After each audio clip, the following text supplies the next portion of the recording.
Today I want to continue with talk about the classics. I made one venture in that direction a few weeks ago, and it got some response that I liked. So I think maybe there is some interest in the classics. I'll say right up front, classics are very important. But they're not important because of their profundity. They're important because of their, well, as I said in the previous lecture, they're things that teachers say in class. They are technical statements about Taijiquan.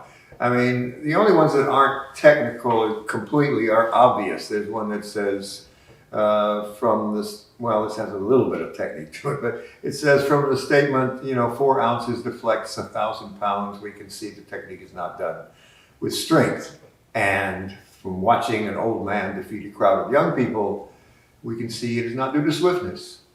Now, that's a little bit technical, but some of them tend to have sort of profound sound to them when they're not really.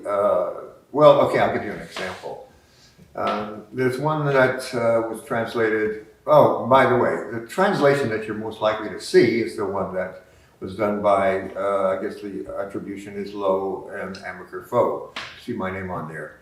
And this was produced years ago, but I believe it has remained the most popular translation of the classics and the one that's preferred by colleges and so forth. I think this is true. And occasionally you may hear me say one of the classics, and it's not like it is in the book, but I take license to do this because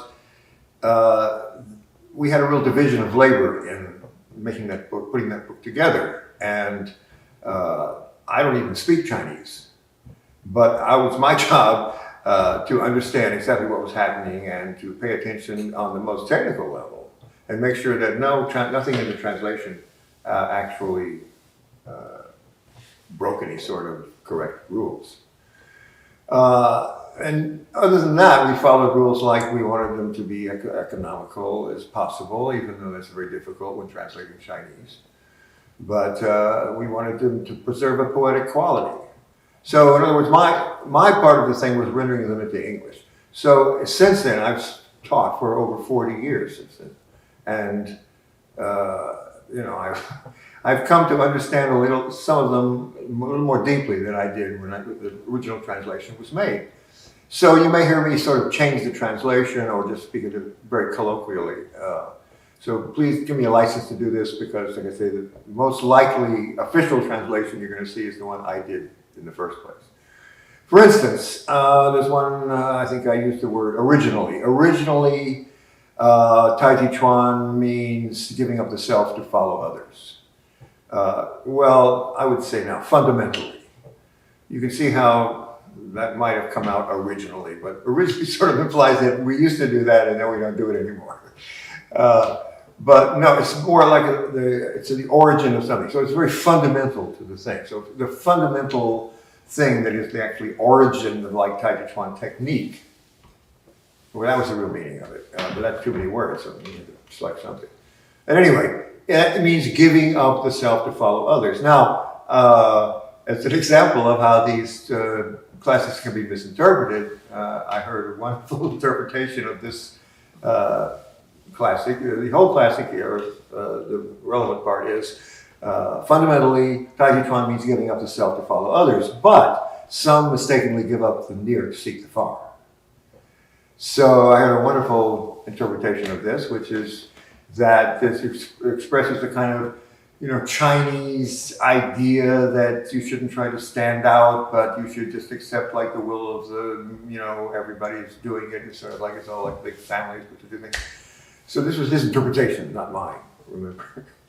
And that giving up the self to follow others was a kind of fundamental way of relating to society and so forth, but some mistakenly give up the near to seek the far, meaning some mistake the wisdom of their brothers and people right next to them for some sort of faraway messiah or guru or something. And this was the whole meaning of the classic. Well, I don't know. I mean, I guess, you could say it means that. And if that was the meaning, it would be fine, I guess. It would be a good translation. But that's not what it means. It has an extremely technical meaning. When it says fundamentally, Taijiquan means giving up self to follow others, it means your fundamental technique actually is yielding. And yielding is not just giving in to others, but it's following them. In fact, yielding, you yield to everything the person does in the sense that you stick to them. So actually, if they move away from you, you pursue them. That's yielding. It's yield. In other words, if they go sideways, you yield to them. You try to stick to a certain spot. And so when you're following someone, you don't separate from them and bump into them and do this kind of stuff. That's fundamentally the technique. It's all based upon that basic thing of yielding. Every single technique of Taijiquan starts with that. It's kind of like the sacred rule of following what you do with other people. The first thing you do is you yield to them and follow them. But what does it mean giving up the near to seek the far? It's very technical. When you stick to someone and you touch them, if they turn around, you're not supposed to run around them like trying to touch the same spot. In other words, sticking to them doesn't mean sticking to the exact same spot on their body. It means actually preserving the taiji that you create between the two of you, which always involves like 2 points. They're always either in contact or trying to come into contact. So, and this is, so because you're always trying to establish what's called adherence. And adherence is actually making a taiji between you and the other person. So you're always trying to stick to the other person, but I'd say not to any particular spot on them or in relationship to these 2 points. They can change. And they can slip to the side and be recreated. They can get bigger and smaller and all kinds of stuff can happen to them. But fundamentally, you are still, giving up yourself to follow what they do. But you don't give up the near to seek the far in this sense. If you are touching something that's going away from you, if you're dealing with someone who's doing Taiji, this is because he's turning his waist and some part of him that you're sticking to is disappearing around the corner, you might say. But this means, like I say, this is a Taiji instruction. If you're dealing with someone who's doing Taiji, the other part of him is coming around the corner in the other direction. And so at a certain point, the point you're sticking to becomes very far away and the point that's coming towards you becomes very near. So you don't give up the near to seek the far. It's a very, completely technical thing having to do with geometry and the way you touch another person when you're doing Taijiquan. I'd like to now do a little demonstration of what I mean by the technique that is referenced when we say don't give up the near to seek the far. So the initial concept is fundamentally Taijiquan is giving up the self to follow others. Now in this kind of most elementary two-hand Tuisho exercise, you're trading roles and you're saying, okay, first I'm going to control you and you're going to give up yourself to follow, and then the other person switches. So it's the person who's doing the pushing who is controlling what the other person is doing. The other person is just supposed to follow. Now this is ritualized here to a certain extent, but it says I'm just going to make you go through this sort of same thing each time. But it's not completely the same thing. I'm free to make it a little bigger like this, or a little tighter like this. So it becomes a sort of more of an oval than a big circle. But in other words, she's got whatever I'm doing, she has to follow. As she gets more sophisticated, I can be a little more varied or complex about how I'm pushing her. But fundamentally, she's giving this up. Now, when you're trying to do that, the idea is that you're sticking to the other person. You've always heard the Taijiquan looks like someone sticking. This is because we are maintaining a certain level of touch that is very critical, and that level of touch is very light, so that as the person moves, it looks like we're just sticking to them. Now, this does not mean, however, that we have to stick to any one point, because this would mean when I was here, if I was saying, okay, I want to stay stuck, and if she moves, she turns her waist, then I have to keep following like this. She's stuck onto this. Okay, this is the mistake, right? You are certainly, when she does this, I would really be giving up myself to follow her now. I know she's supposed to be following me, but suppose she did the turn here. I would be giving up myself to say stuck to her here. But the point is, I'm just allowed to just kind of roll like this and reconnect over here.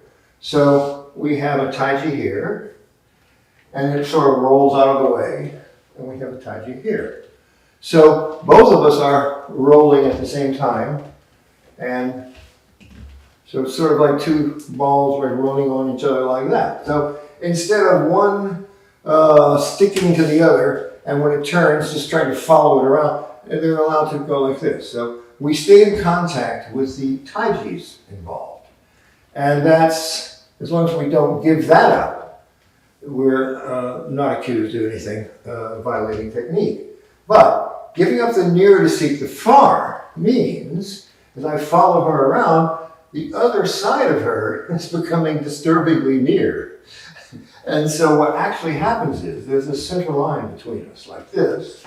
And as soon as my hand on this point crosses that center line, immediately this no longer should be connected as part of the Taiji, but it should reconnect here.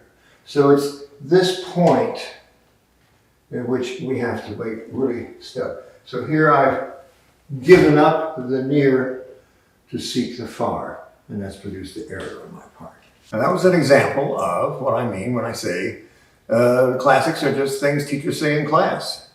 If somebody happened to stick to me too far like that, I'd say, hey, you're giving up the near to seek the far. Pay attention to what's coming around the corner here. Now, realize this relates to Taijiquan technique. And not all of these things are meant to be immediately translated into some sort of martial attack. I mean, the way in which these things evolve into actual martial art is a little bit too sophisticated for this particular class, for this particular lecture. But just realize that this is exactly what you end up saying when you are teaching a student, and it turns out to be the classics.